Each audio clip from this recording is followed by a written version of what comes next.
Le livre de Job, chapitre 33. Maintenant donc, Job, écoute mes discours, prête l'oreille à toutes mes paroles. Voici, j'ouvre la bouche, ma langue se remue dans mon palais, c'est avec droiture de cœur que je vais parler, c'est la vérité pure qu'exprimeront mes lèvres. L'Esprit de Dieu m'a créé, et le souffle du Tout-Puissant m'anime. Si tu le peux, réponds-moi, défends ta cause, tiens-toi prêt. Devant Dieu, je suis ton semblable, j'ai été comme toi formé de la boue. Ainsi mes terreurs ne te troubleront pas et mon poids ne saurait t'accabler.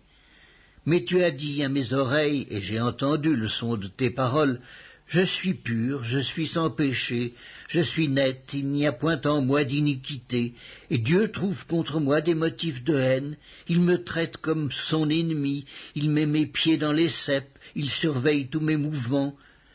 Je te répondrai qu'en cela tu n'as pas raison, car Dieu est plus grand que l'homme. Veux-tu donc disputer avec lui parce qu'il ne rend aucun compte de ses actes?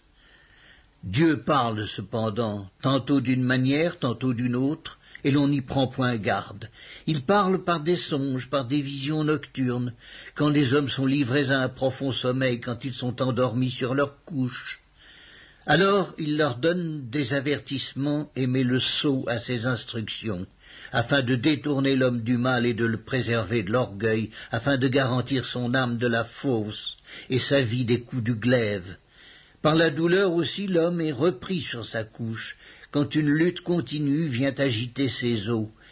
Alors il prend en dégoût le pain, même les aliments les plus exquis. Sa chair se consume et disparaît, ses os qu'on ne voyait pas sont mis à nu, son âme s'approche de la fosse et sa vie des messagers de la mort. Mais s'il se trouve pour lui un ange intercesseur, un d'entre les 1000 qui annoncent à l'homme la voie qu'il doit suivre, Dieu a compassion de lui et dit à l'ange, délivre-le, afin qu'il ne descende pas dans la fosse. J'ai trouvé une rançon, et sa chair a plus de fraîcheur qu'au premier âge, il revient au jour de sa jeunesse. Il adresse à Dieu sa prière, et Dieu lui est propice, lui laisse voir sa face avec joie, et lui rend son innocence. Il chante devant les hommes, et dit, j'ai péché, j'ai violé la justice, et je n'ai pas été puni comme je le méritais. Dieu a délivré mon âme pour qu'elle n'entrât pas dans la fosse, et ma vie s'épanouit à la lumière. Voilà tout ce que Dieu fait, 2 fois, 3 fois avec l'homme, pour ramener son âme de la fosse, pour l'éclairer de la lumière des vivants. Sois attentif, Job, écoute-moi. Tais-toi, et je parlerai. Si tu as quelque chose à dire, réponds-moi.